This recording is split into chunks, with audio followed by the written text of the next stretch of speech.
आज हम बात करेंगे गुरु अर्जन देव जी के बारे में। गुरु अर्जन देव जी की पत्नी का नाम माता गंगा था। उनके एक बड़े भाई थे जिनका नाम था पृथ्या, और पृथ्या की जो वाइफ थी उनका नाम था कर्म। जो पृथ्या था वो गुरु अर्जन देव जी से बहुत ही चिढ़ता था। उसके पीछे का रीज़न ये था कि गुरु अर्जन देव जी को गुरगद्दी श्री गुरु रामदास जी ने दी थी, लेकिन पृथ्वी को नहीं दी।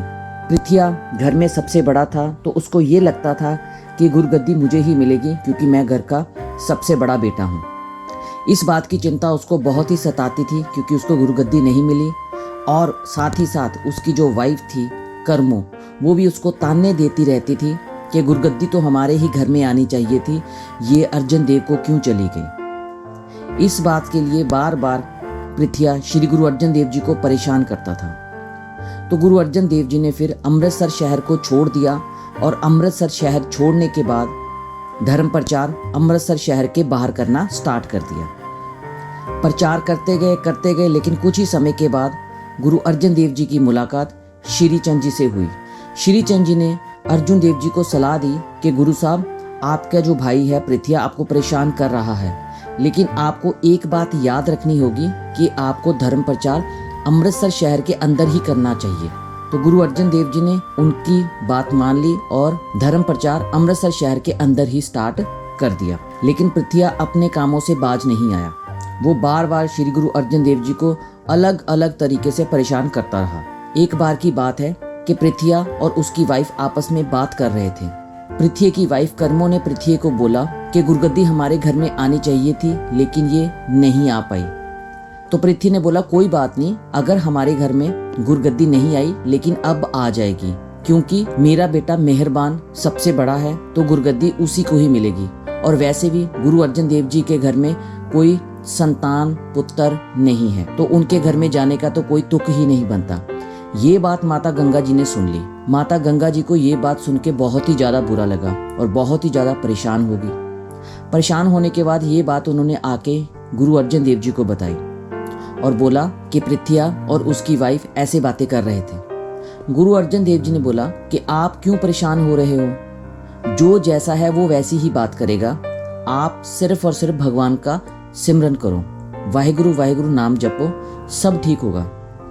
माता गंगा ने बोला कि गुरु साहब, जो भी आपके दर पे आता है वो मुंह मांगी मुराद पूरी लेके जाता है, तो क्या आप मेरे को पुत्र की दात नहीं बख्श सकते।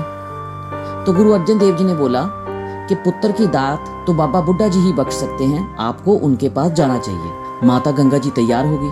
अगले ही दिन माता गंगा जी ने अपने साथ कुछ स्त्रियों को लिया, सेवकों को लिया, पालकी में बैठे खाने पीने का सामान लेके बाबा बुड्ढा जी के पास चले गए। बाबा बुड्ढा जी जंगल में रहते थे, वहां पे वो घास काटते थे, लक्कड़ काटते थे, और लक्कड़ काट के गुरु घर में भेजते थे लंगर के लिए। उस दिन बाबा बुड्ढा जी ने देखा कि भागे हुए हमारी तरफ कोई आ रहा है।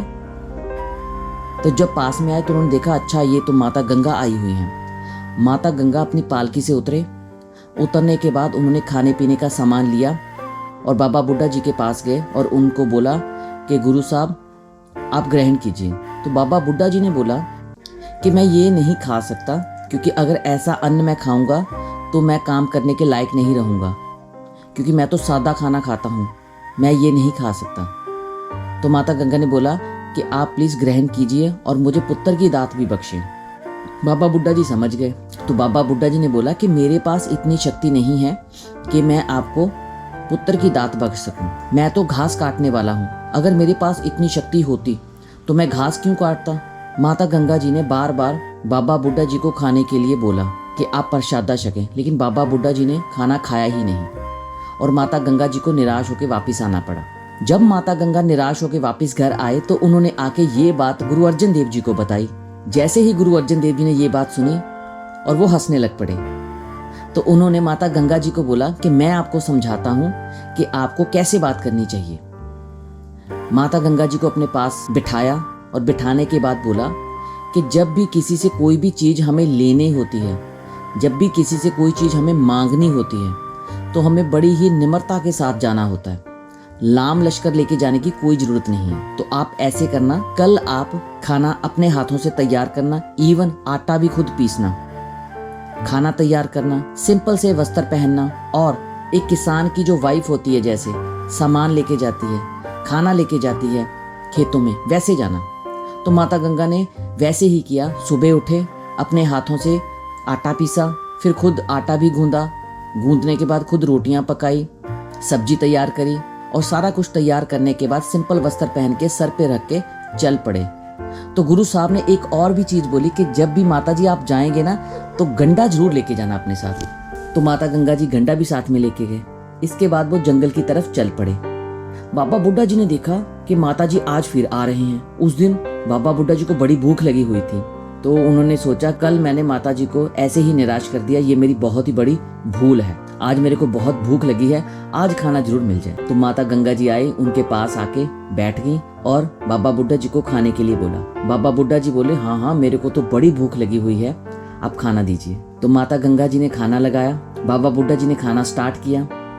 जैसे जैसे बाबा बुड्ढा जी खाना खाते गए, एक एक ग्राही के साथ उन्होंने वर देना स्टार्ट कर दिया कि आपके बेटा होगा, बहुत ही शक्तिशाली होगा, सुंदर भी बहुत होगा। और साथ फिर बाबा बुड्ढा जी ने अपने घुटने के ऊपर गंडे को रख के, प्याज को रख के तोड़ दिया। और ये भी बोला साथ ही साथ कि जो आपका बेटा पैदा होगा ना, वो इतना ताकतवर होगा कि वो मुगलों के सर इस तरह से तोड़ेगा और वो मीरी और पीरी की रक्षा भी करेगा। ये सुनने के बाद माता गंगा जी बहुत ही खुश होकर घर वापस आए और फिर कुछ ही समय के बाद उनके घर में एक बच्चे का जन्म हुआ और उनका नाम रखा गया श्री गुरु हरगोबिंद साहिब जी।